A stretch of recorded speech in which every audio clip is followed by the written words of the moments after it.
नमस्कार मित्रों, आज हम हिंदी व्याकरण के विशेषण और उसके मुख्य प्रकार का अभ्यास करेंगे।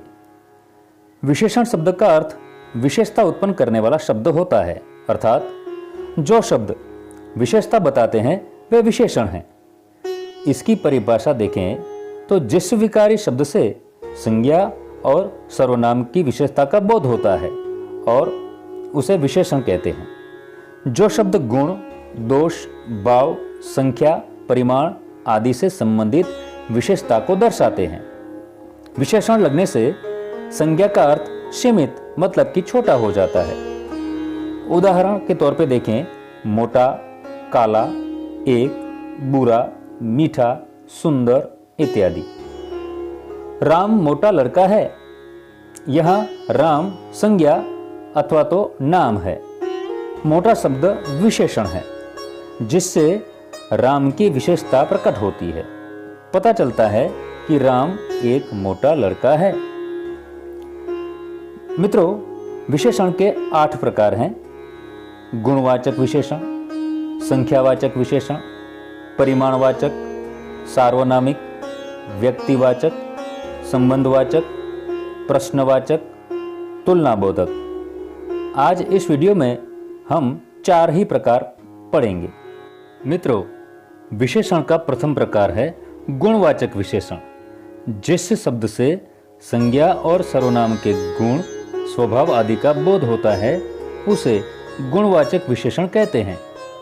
इसे यूं समझें कि जिस शब्द से संज्ञा या सर्वनाम शब्द के गुण, दोष, रूप, रंग, स्वाद, दशा, अवस्था, आकार, स्थान आदि की विशेषता प्रकट होती है उसे गुणवाचक विशेषण कहते हैं। उदाहरण के तौर पर देखें, अच्छा, लाल, पापी, ठंडा, नया, सीधा, झूठा, सुगंधित आदि का समावेश होता है।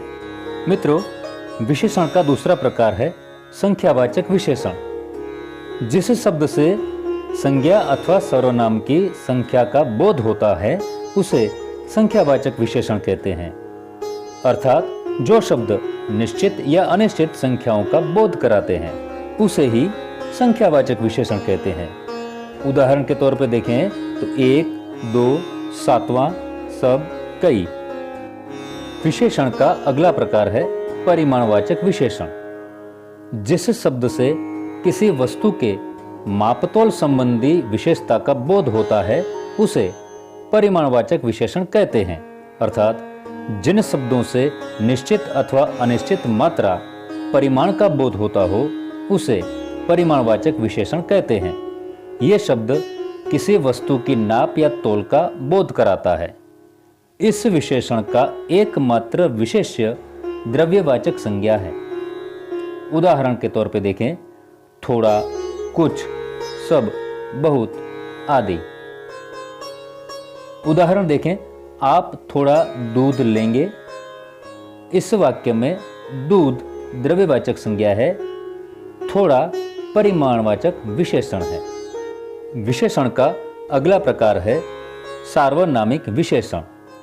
जिस शब्द से संज्ञा या सर्वनाम के संकेत का बोध होता है और उसकी विशेषता प्रकट करते हैं उसे सार्वनामिक विशेषण कहते हैं। अर्थात वे सर्वनाम जो संज्ञा से पूर्व प्रयुक्त होकर उसकी ओर संकेत करते हुए विशेषण के रूप में प्रयुक्त होते हैं उसे सार्वनामिक या संकेतवाचक विशेषण कहते हैं। उदाहरण के तौर पे, वह गाय। यहाँ वह सर्वनाम गाय संज्ञा की ओर संकेत करता है। दूसरा उदाहरण देखें, यह लड़का।